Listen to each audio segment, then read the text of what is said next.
Good evening, everybody. How's everybody doing tonight? Welcome to the Mace Machine Horse Show. My name is David Mace, your host of the show, and I haven't been here for a while, so it's good to see everybody. How's everybody doing? Um, Hope everybody's been working a lot during this pandemic. I know I've been staying busy at my job as well.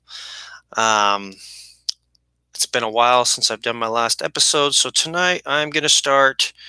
And I am ranking the Friday 13th series. The Friday 13th series is my second favorite horror series out there after Halloween. It's basically 1A, 1B.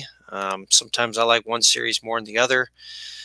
Um, if you saw my video where it's the 31 on 31, where I did all the ranking system for the Friday 13th, the Halloweens, and the Nightmare on Elm Streets all combined together. You kind of know a little bit about these rankings, but my rankings from like number 3 to number 6 all kind of fluctuate. They move around. Sometimes I like others more than others. That's just the way it goes. Some of my early memories of the Friday 13th series, my first VHS video I ever bought was was number 6. I bought that in 1992. And the first one I saw in the theater was Jason Goes to Hell.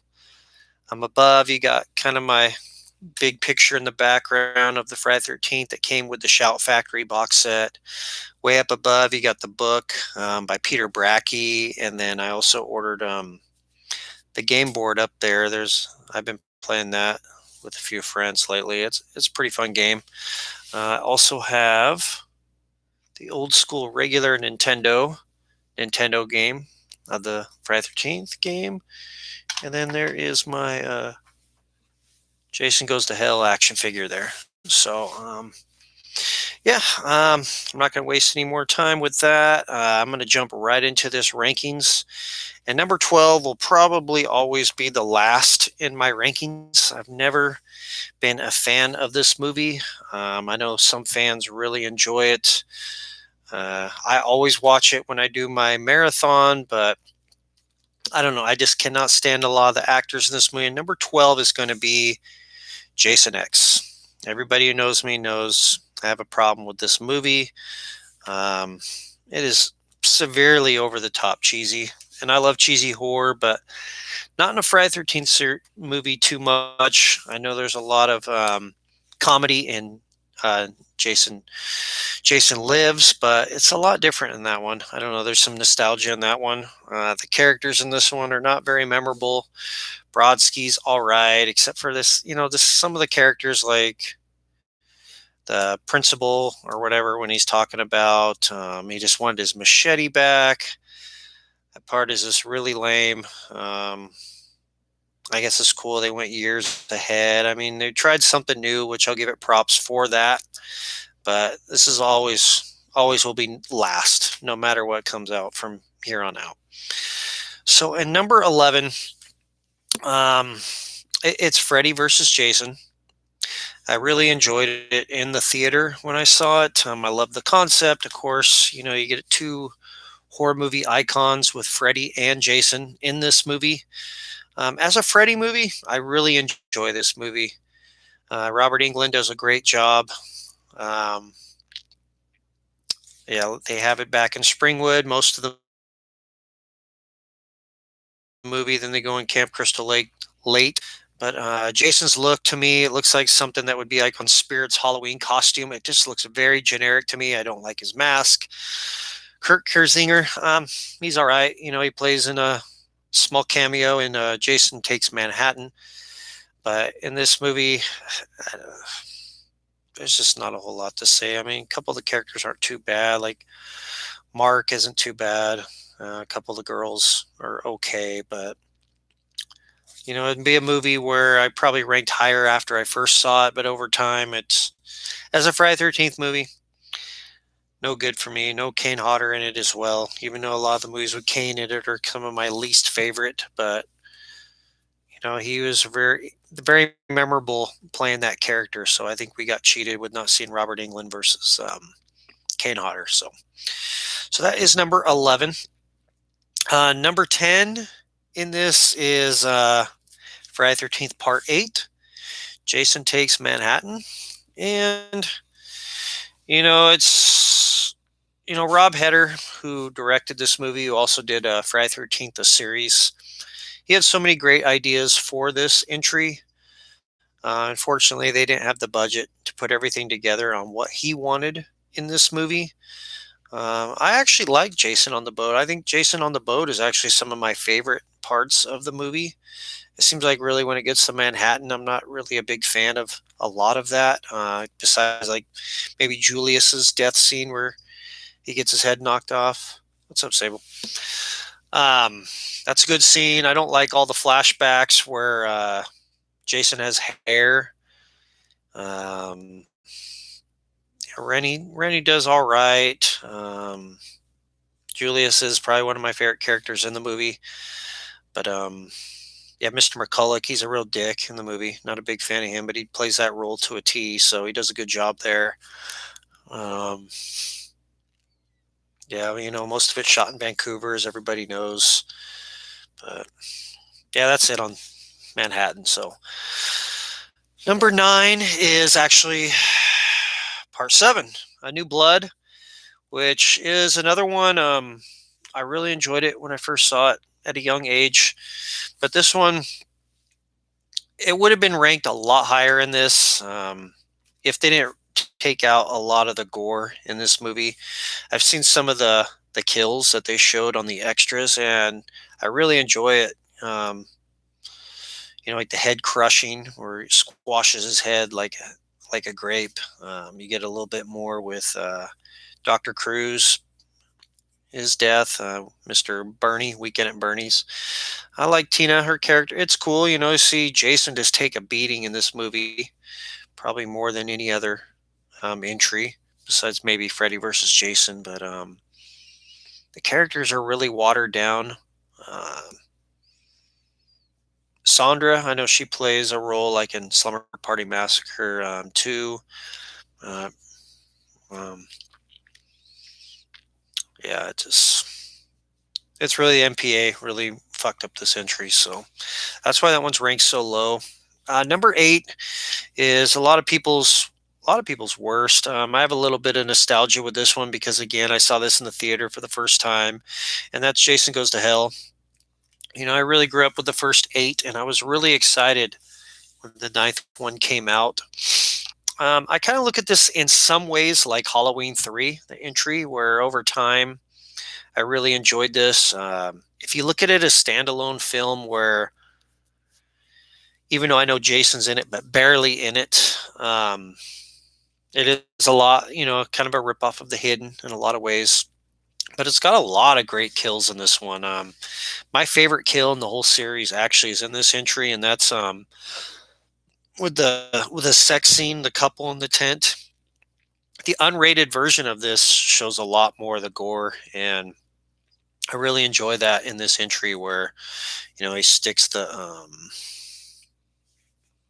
gardening tool through her body and then goes all the way up, rips her in half. And then one of the waitresses too. There's a scene where uh, Jason pulls her through the stake and then kind of squeezes her head, and her brain kind of comes out like this.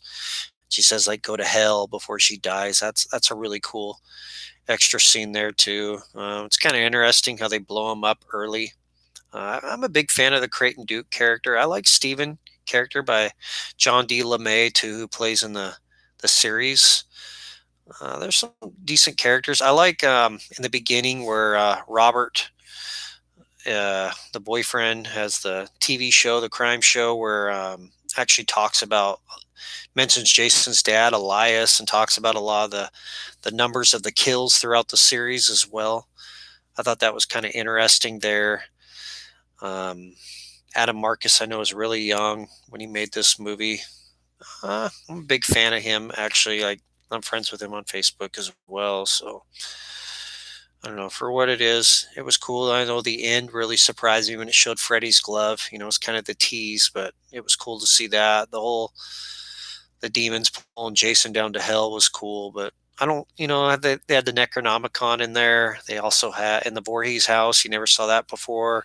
You also got the crate down in the basement as well. So Adam did, good with someone's showing some homages to other movies in here. So I applaud him for that. But of course, the biggest mistake in this movie is having other people, doing the killing and not Jason. So that's where a lot of the hate comes from. So, all right, well, enough about Jason Goes to Hell. And next is number 7, and that is Friday 13th, Part 5, A New Beginning. This one also, grew on me over time. And at first, when it first came out, this one also could be like a black sheep of the series, just like Jason Goes to Hell. But if you not know the ending of this, of Roy being the killer, then you automatically, it looks like a Friday 13th movie. So I think that's where it gets a lot of the backlash. Some of the characters are kind of memorable too. Reggie the Reckless is great. Deborah Voorhees' character is great as well. Pam does excellent job here in this entry. Some of the characters are funny, like Ethel and her son. Um, yeah, there's a lot of kills in this.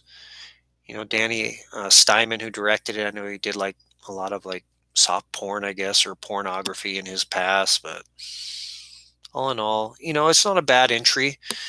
It's probably right on the cusp of all the ones that I love in this series, like my top 6. I adore very much. So the entries are kind of deceiving where I rank them, so don't take it too seriously. And again, these rankings are all my opinion.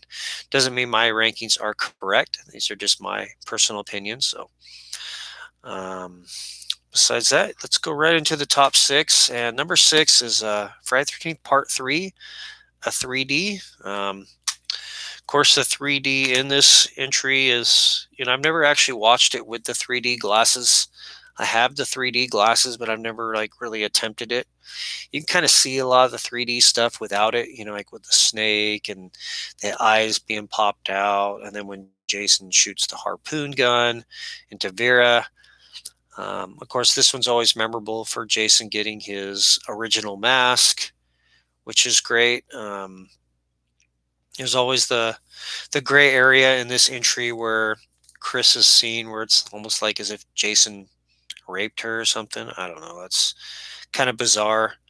Kind of like in Halloween 6 where they have like Michael is actually impregnating Jamie. So I don't know what they're really trying to go with on that route. Her boyfriend though, it's pretty funny. It's like he's wearing a Mrs. Voorhees sweater. I always thought that was pretty funny. But this is always my popcorn entry movie. Every time I watch this entry, I always feel like I need to eat popcorn. Like they had the two stoners making popcorn there. So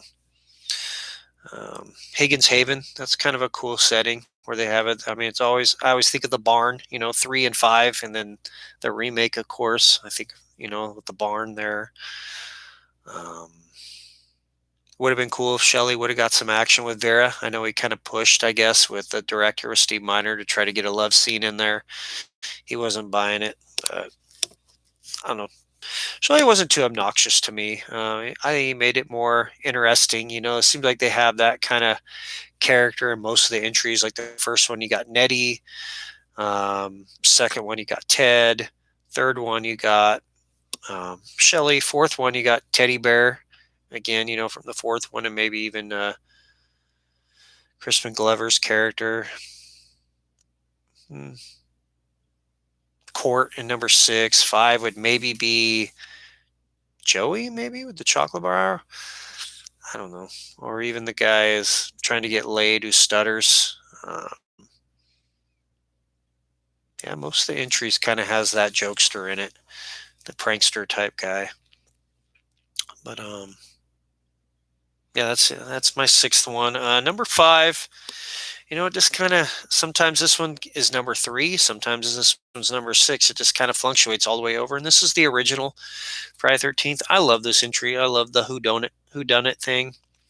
I know a lot of fans have kind of complained over the years of this being kind of slow and kind of boring and not enjoy. I actually think, the idea, if you think about it, Mrs. Voorhees doing all these killings in this entry, it is, I don't know. I think she's a little more scarier than Jason to me. She's really, maybe because she talks. I don't know. Of course, you get Kevin Bacon's debut here. Uh, there's always a scene, like I know, like in the extras, it talked about Mrs. Voorhees wanting to have a scene where they actually showed her early in the entries. But there is a scene, you can't really tell in the VHS version or the DVD version, but if you have the Blu-ray version, if you pause it to the scene where Nettie is getting ready to go into that extra little cabin, he's basically saying, "Hello, can I help you?" And it shows like somebody standing there and then kind of going into an entry. Almost looks kind of like Ralph's vest a little bit, but if you pause it there, there's a scene where if you look really closely, you can see Pamela Voorhees' face wearing like a black hood. So she was wrong there. There actually is a scene where it shows her there. Of course, Alice, you get the character who beheads Mrs. Voorhees, and no, I really enjoy this entry again. Just because it's ranked fifth doesn't mean I don't love it. So again, the rest of them I love. Number four is the remake. I saw this one in the theater as well. I saw it a couple times. Great, probably the best beginning. First 22 minutes. I know a lot of people are huge fans of that, but I don't mind afterwards either. I like a lot of the characters after. Trent plays, the asshole role to a T, so I actually find him kind of amusing there. Um, you kind of get the combination of the first four entries all in this entry, and which I find very interesting too. You get a little bit of one in the beginning, with Baghead, and then the head, part two. You get the barn, part three. Just a little bit of a lot of the first four entries. Uh, Derek Mears does a great job playing Jason in this one. If I had to say, like, my very favorite Jason, it's tough. There's a lot of good actors who played that role. I kind of really enjoy just a little bit of everybody. I really enjoy Ted White, probably would be my number one. Um, Richard Brooker, there's a lot I like about him as well. C.J. Graham, I love his portray as well, and even Kane Hodder too. I think does a great job. And then Mears, of course, Kurzinger, and then the guys from Two. They do okay, but they'd probably be like my least favorite. Or even you got Ari who played him in part one as well, which is a really small cameo. So yeah, I really would have enjoyed a sequel to this movie. It would have been interesting there. Maybe you could have it to where Jason comes up and actually kills the two characters. If they want to, they could still go in a completely different route. If he just want to off them in the beginning of two, like where it shows him pull her down into, off the deck there. He could have killed her and then could have killed um, Clay's character as well. So that is my top number four. Now we're into the top three, and this one's number two.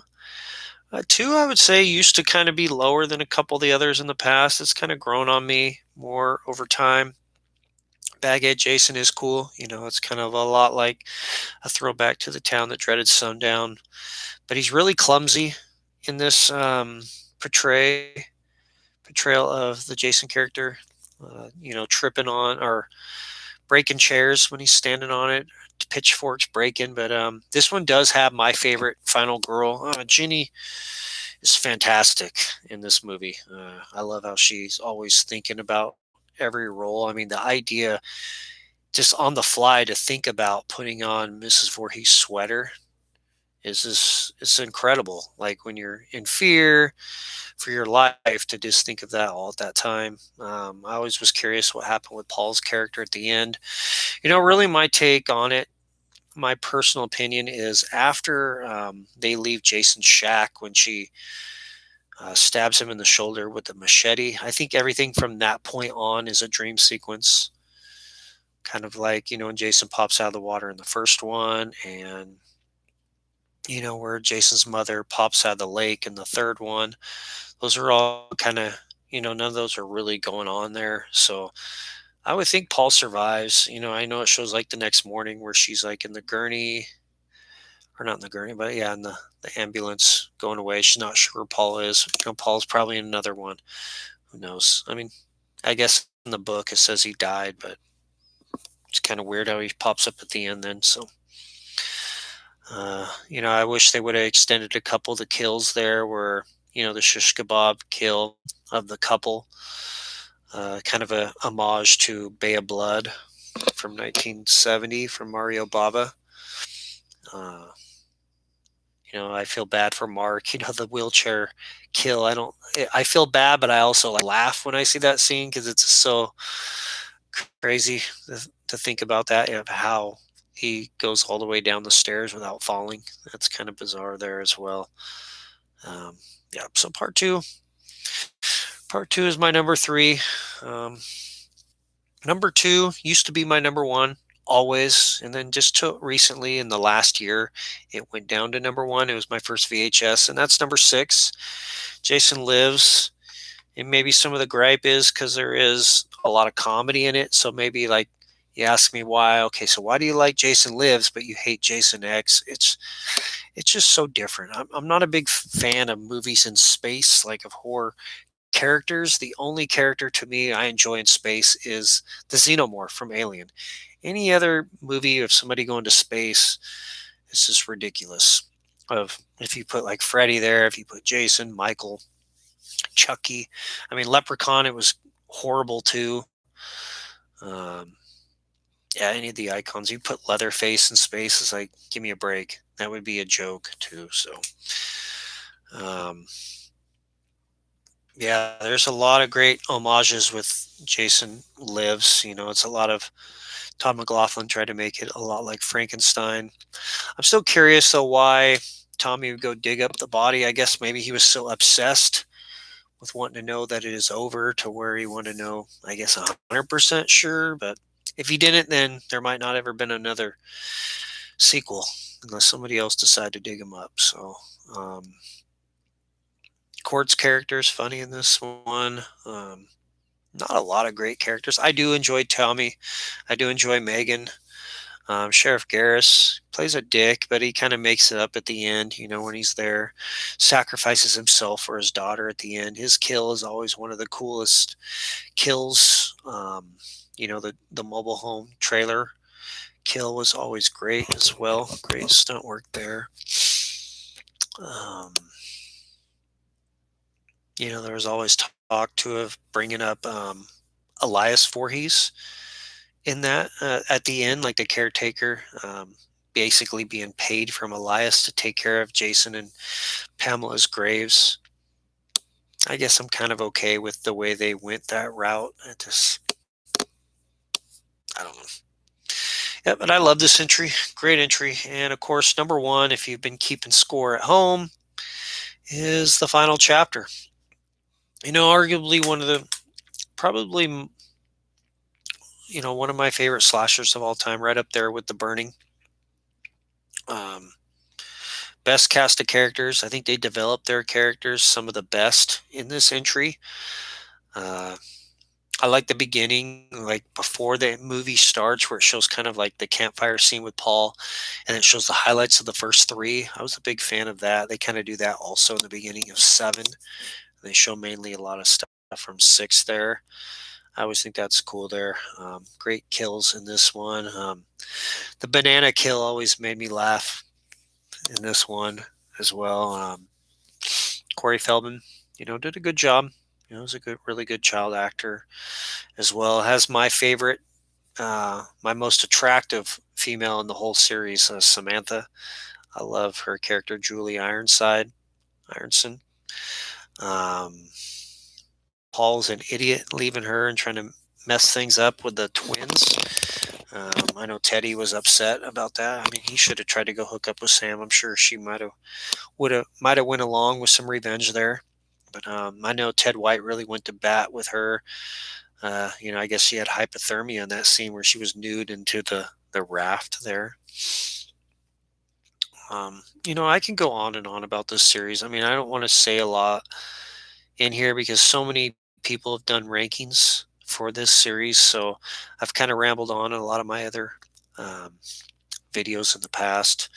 So I am a huge fanatic on this series, and hopefully this lawsuit stuff will eventually go away soon, and we can get another entry to this. I also have Never Hike Alone, and I also pre-ordered Never Hike in the Snow, and those are really good fan films as well, and they kind of go along with Jason Lives. You know, you get the cameo from Tommy in that one, that entry, Tom Matthews. So, anyways, I'm gonna probably cut this video short. Please like and subscribe to this video if you enjoy it. I love to see everybody's rankings down in the comments section as well. I'm not sure which series I'm going to do next. I know I probably should do Freddy, the Nightmare on Elm Street series, since I did the 31 on 31 to get that out of the way. Eventually, I'd like to do a Child's Play ranking system. I'd like to do a Texas Chainsaw Massacre ranking system as well. The ultimate goal eventually is to rank every Tales from the Crypt episode with the movies. I believe there's like 97, 98. That'd be a ridiculously long video there, so it'd take a lot of work because it's something else I never see anybody do a rankings, kind of like where I did with the Creep Show series. And reminded Creep Show, my rankings. There's this T-shirt I'm wearing here was made from Aaron Garcia, so big shout out to you, Aaron. Um, I I did a contest on the Cult Classic Horror podcast where I would reveal one episode a week, and then they made a T-shirt of this, and on the back of this T-shirt, I'm not going to take my shirt off, but it shows all my rankings on the back of this T-shirt. You can order one as well on the Cult Classic Horror website. So if you're interested in getting a T-shirt like this and support those guys, I'd really appreciate it. Um, Otherwise, I hope everybody stays safe and healthy, and hopefully it doesn't take this long for me to do my next video. And I hope everybody enjoys the rest of their evening. Keep watching horror movies. Also want to do a Psycho series as well. So have a good night, everybody. Bye.